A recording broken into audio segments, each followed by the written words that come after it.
So you want to start a plumbing business, but you're not sure where to start? Then this video is definitely for you. I'm going to give you the first 8 steps from step 1 all the way to putting money in your bank account. So step number 1, you need to go apply for the proper licensing. Now, state licensing is going to differ from state to state. So the best way to figure out what you need is to go to your state website, go to the business licensing division, and then go figure out what the steps are for your state in order to start a plumbing business. The point is to get the right licensing. Now, if you're trying to decide between sole proprietorship and LLC, if you're serious about it, I would just get an LLC. And if you don't know how to set that up, you can hire lawyers to help you set all of this stuff up. It's just a matter of how much money you have to spend on it. Once you've got all the licensing in place, you want to go to the IRS website and apply for an EIN number. This is just a number that they assign you based on your business license that allows them to track your taxes and your tax payments and all that good stuff. So step number 2, come up with a good name. A good name will keep you from having to change your name in the future and can really help set you up for success right from the get-go. So what makes up a good name? If you want to keep your business local, it's a good idea to come up with a name that lets people know that you're a local business. For example, my business is in Fairbanks, Alaska, which is a gold mine town, so we named my plumbing company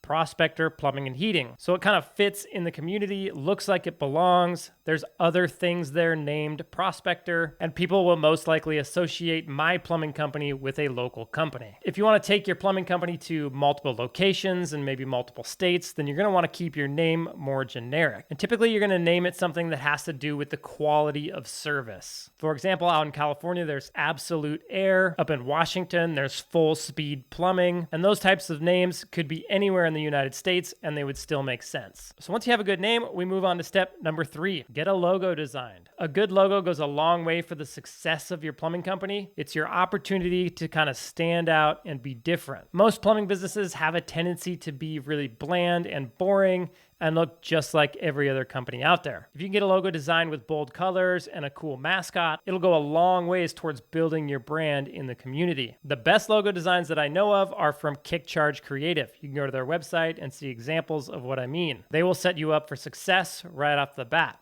The only kicker is that they're going to be quite expensive. So if you're just starting out and you're low on funds, you can always go get a logo designed at 99 Designs, where you can get a logo for as cheap as $99. Just know that at some point in time, you're going to want to rebrand and get this redone. Step number 4 is MVP, or what's known in the business world as minimum viable product. So if you're in the plumbing business, your product is plumbing services. So you need to be able to fulfill on plumbing services, which is going to include a vehicle to get to the job and hold all your tools. You're going to need tools and equipment. You're going to need a phone so that people can call you and book a job with you. And you're going to need a way to write invoices and take payment. I'd look into getting something like Jobber for a small fee per month. You can track all your invoices and take payment right on your phone. So once you have all that in place, the next step is marketing. Marketing is what makes the phone ring and allows you to be able to book a job, go to the job, and make money. Without some form of marketing, you're not going to be able to go make any money. So you're going to want to hire a marketing company to get the minimum amount of marketing done. Depending on your budget, you can hire a one-time marketer to get your website,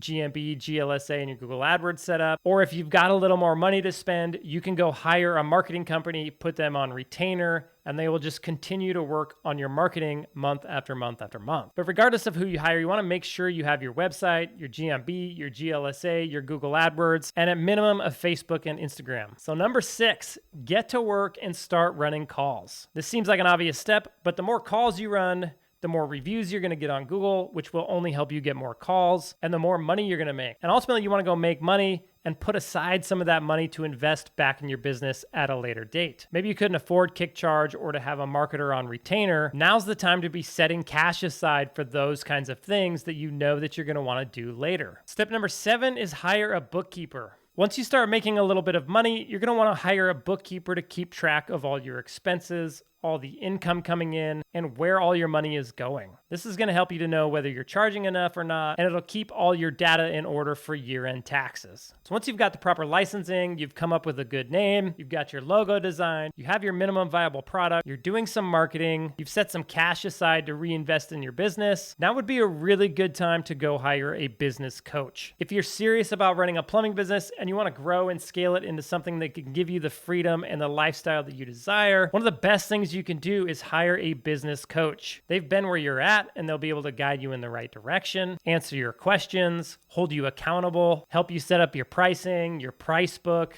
your systems, and really just get you off to the races, helping you avoid a lot of the headaches that they had to go through when running their plumbing business. And there you go. That is how you set up a plumbing business in 8 steps from scratch. Those are the exact steps that I followed to start my plumbing business, and I've seen it work for countless other plumbing businesses before. Thanks for watching. Make sure to like and subscribe. I'll see you guys on the next one.